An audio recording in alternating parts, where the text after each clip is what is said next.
So, AGDQ was disappointing to me. Phantom, you're still here, right? Yeah, okay. AGDQ was disappointing to me.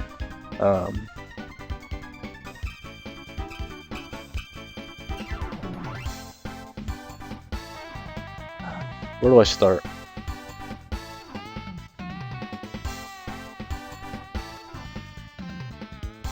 I think it was poorly executed. They put too much money and effort into the production quality rather than the overall quality. They had a bigger room that was better laid out, they had better cameras, they had better mics, they had better headsets. But they didn't have better time management, they didn't have better prizes, they didn't have better things that made people want to donate. They had things that made people want to come to the venue and hang out, but having people there doesn't raise you money.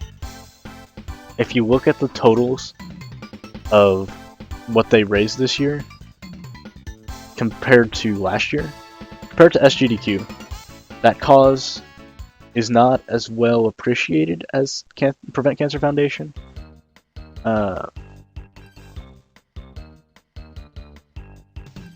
Doctors Without Borders, even though it's a great cause, people don't care about it as much, you know?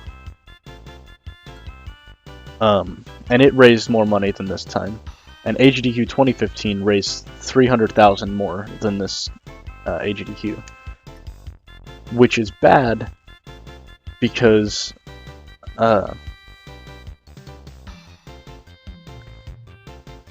if you have 50 to 75,000 more viewers, you'd think that you would get more donations. So you end up having this problem where I don't think they understand where they lost all of their money. I'm sure they're happy with raising over $1 million again, but they should have raised more than last year with the amount of hype that they were getting. So things that I thought went wrong were the prizes, first of all. They had 73 prizes. Of those prizes, they weren't that great. Let me show you a couple of them that I didn't think were that great.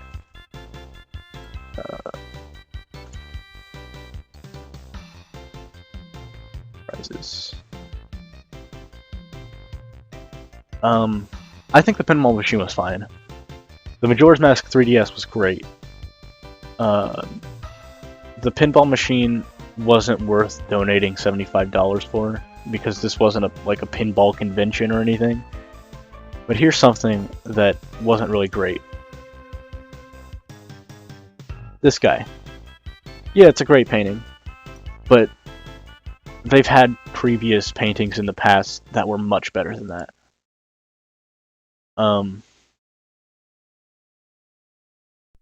To be honest, I think all of these were pretty good, but I think there should have been more. And I think they have connections to get more. And if they don't, they have a community of 100,000 people that'll follow what they're asking for. That was the second thing I was going to talk about. That's probably the biggest thing, or second biggest thing. The big games were all in good spots for times for the US, which is good, because the US is their primary viewership, right? Let me pull up the schedule here. Schedule.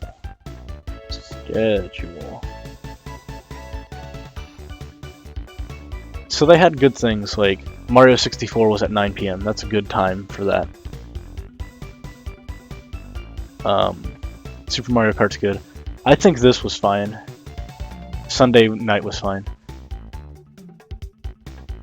Monday night, Kingdom Hearts was the big thing, but then they ended it too abruptly.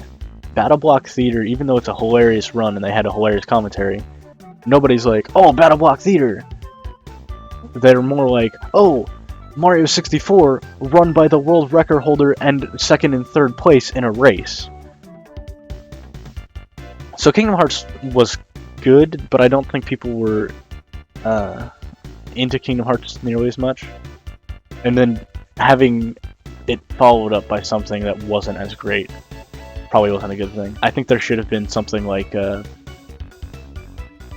Diddy Kong Racing should have been there. Zelda Oracle of Ages maybe should have been there.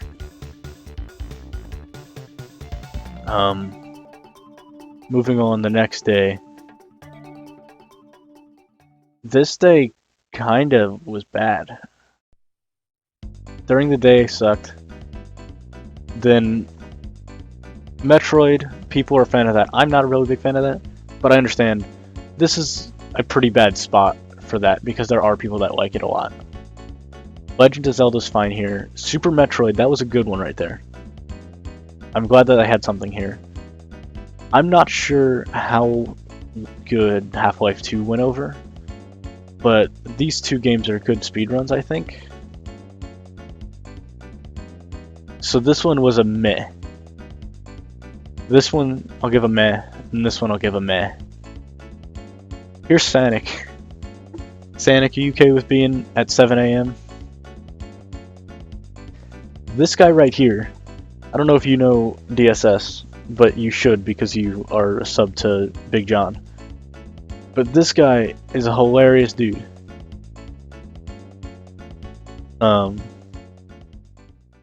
I don't think this should have been here. I don't like Sonic. I like Sonic, I don't like Sonic. But I understand people do. So it should have been somewhere down here.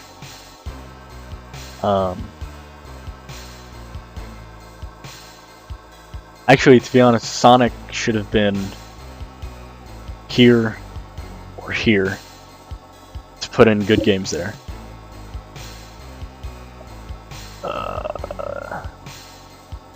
From Battletoads to Mario World, that was good. This was a good day. The Mario Maker was a hype thing. It would have been more hype if it was a better run. So I'll give Wednesday a good job. So Wednesday and Sunday were the only good ones so far. Thursday.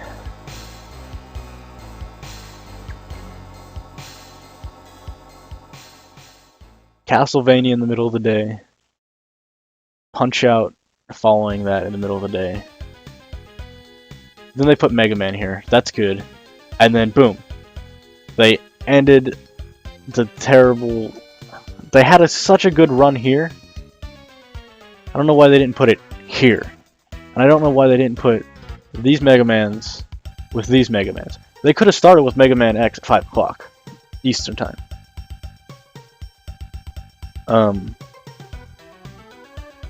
But they could have put these Mega Mans with it in order to lengthen that block, and maybe left Mirror's Edge and Step Mania till after that, and put it like here.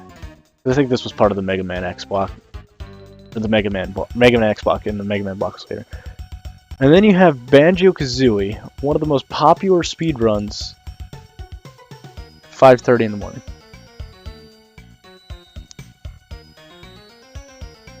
Now, don't get me wrong. I really don't like Stiv. Stiv is a terrible person. But most people don't... most people are okay with Stiv. And a lot of people love Banjo-Kazooie. And they should have put it at a time when they could have contacted Grant Kirkhope, the composer of that game, if you don't know for sure. Because he's very willing to be on stream for that. Also, Paper Mario. Why'd they put it here? Paper Mario is such a good game. There was a donation incentive for it. Anything with a donation incentive shouldn't have a terrible time slot. Secret of Mana as well. That goes out to all the people that were around for the SNES days. Secret of Mana was a very popular game. I'm glad they rebroadcasted this because the stream cut out for that. Pokemon, middle of the day. See, this wouldn't have been a problem if they had Mega Man up here with the Mega Man games. Then they could have put Pokemon and Banjo and Paper Mario down here with the other good games for this day. The Mario and Mario Bros. 2 race were good. These were amazing. They should have been pushed back a little bit, probably. Because 9 o'clock here is 6 o'clock West Coast time. This should have been back an hour. And it probably was scheduled to be back an hour. But what are you going to do? It's time slot stuff. Actually, we'll get to that later. I don't know what Blast Core is. Mario Galaxy, terrible time. Chrisum's a very good runner and a very good commentator of his own stuff. So he should have been at a different time period. I don't know why this was here. From 9 to 11:30 for Jack, Crash, and Spyro. The people that grew up with PlayStations loved those games. So I think they kind of just shoved a bunch of good games into Saturday because they think people have the day off that day.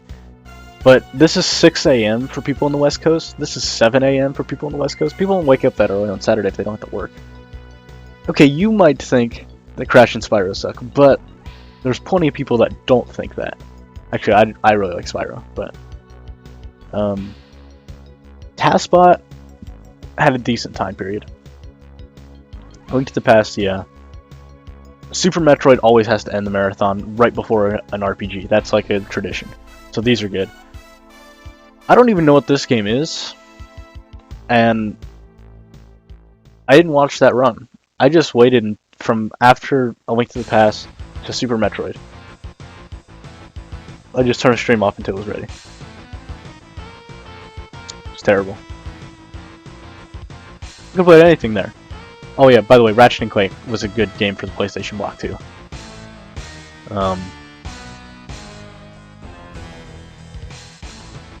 So let's look at these days.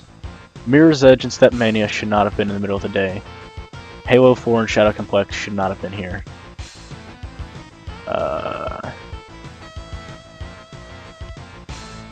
This had to go somewhere. I guess that's okay.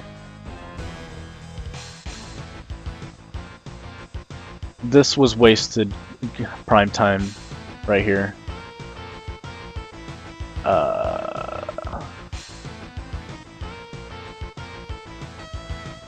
Disney Block, even though it's fun,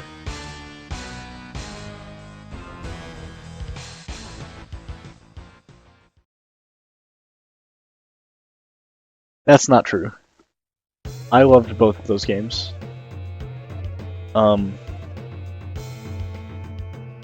This Disney Block stuff probably should have been moved up here. These games put in less primetime positions. Or these games moved to somewhere that wasn't already in a primetime position and put all of the Disney stuff and Resident Evil and Transformers like where Sonic was or something like that. Because starting there would have been fine. By the time they get to where Sonic was, it would have been like noon. And this isn't like a prime time sort of showing. And if this would have been at noon, this would have been at 5, which would have been great.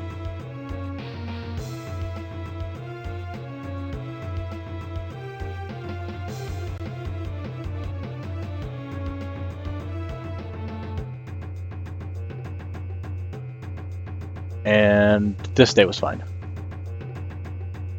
Now, let me tell you, this schedule wouldn't have been terrible. I know it might seem weird from what I was just talking about, but man, I forgot to take that off before I started talking. This schedule is not terrible. This schedule would have been great. The problem is this right here. You see where my mouse is? Let me see where this leads up to in this spreadsheet here. setup time.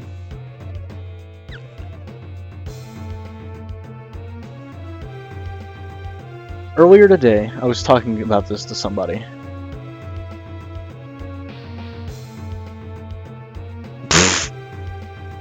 But he could fly. Oh, we're talking about Crash.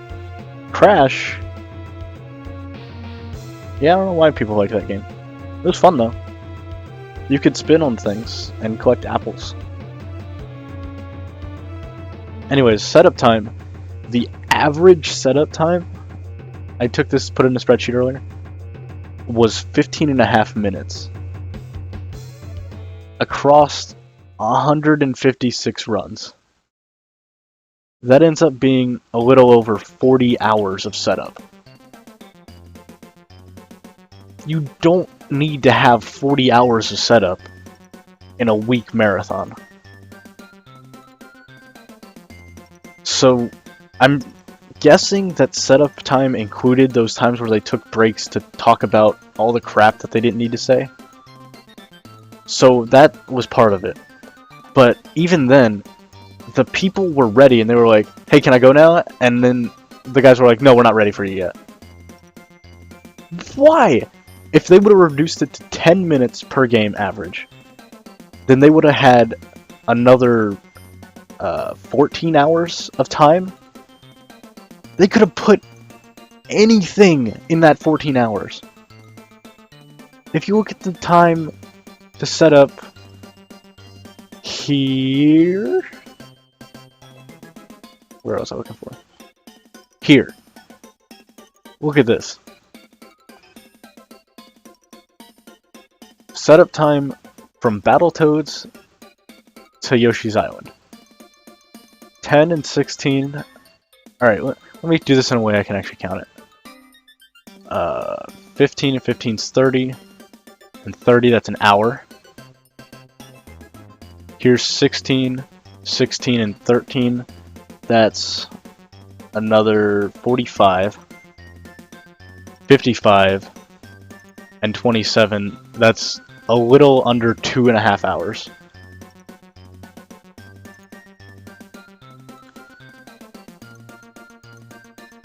Two and a half hours from Battletoads to Yoshi's Island. 2.5 hours is enough time for another run. A long run. You could have put like 3 different games in there if you had appropriate setup times. Holy crap. Like, I understand that the Mario Maker stuff was harder to set up. That's fine. You had to set up 2 Wii U's and stuff. But, jeez. 14 hours of time could have been saved just by having better setup time.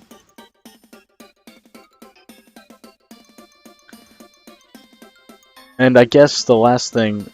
The setup time is the number one thing that was bad about this year's AGDQ. The number 2 bad thing was the placement of game times. What? What do you want? 10 messages? Cool. Don't care. Alright. The other thing that could have been done better, other than the prizes, was the donation incentives. A lot of them were to put in another game. The blindfolded Turbo Tunnel run, that's a great donation incentive. Actually, is there a way to see the incentives? Tracker 17.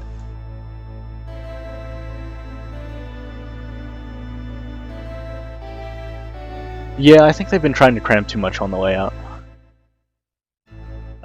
View bids.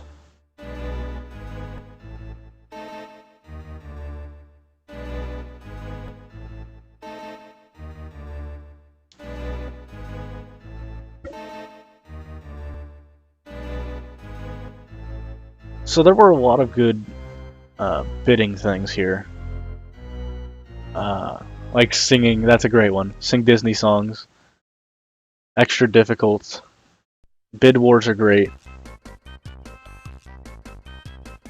Hey, so was AGDQ, so... Blindfolded Turboton was great. Bonus games are always good. I think they could have better donation incentives, though. Donation incentives such as maybe have a game that would be really good to have. Say Mario 64. Say Mario 64 did not get accepted to the marathon as an initial thing. And you had a donation incentive for that every $10,000 you put in another person into the Mario 64 run. So like, you start out with Punkation. He would run by himself for the first 10,000. And then if you add another 10,000, you get Shizo 5. If you add another 10,000, you get Simply. Add another 10,000, you get Nero. They fly him out from Japan. I don't care. Whatever. It's fine. That would be a great thing to buy in for. And I think that they might have wanted higher donation incentives on some of the other things. But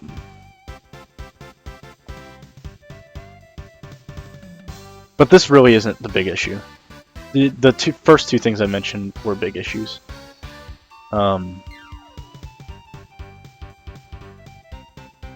Let's see. Music level showcase could have got more money, but it was at the beginning of the marathon, so it didn't have time.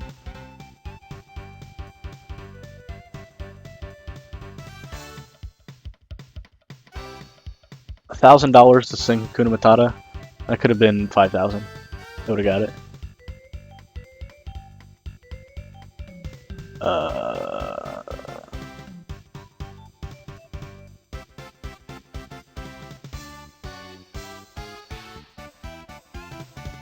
Yeah, to be honest, I don't see very many donation incentives for the popular games. Other than, of course, you know, Save or Kill the Animals. Where is that? Save or Kill the Animals raised $300,000 on its own. Why aren't there any bid wars like that for any other game? Oh, hi Kefka. I forgot to change my title, but we're analyzing AGDQ now. I think that was it. That's all I have to say about that. Oh, Kefka, here's the things that I can fix in my Million Twist run.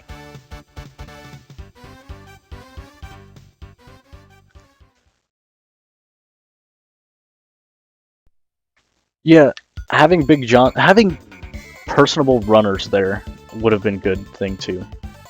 You need Big John, you need DSS, you need Trihex, and you need them to have time to themselves to talk.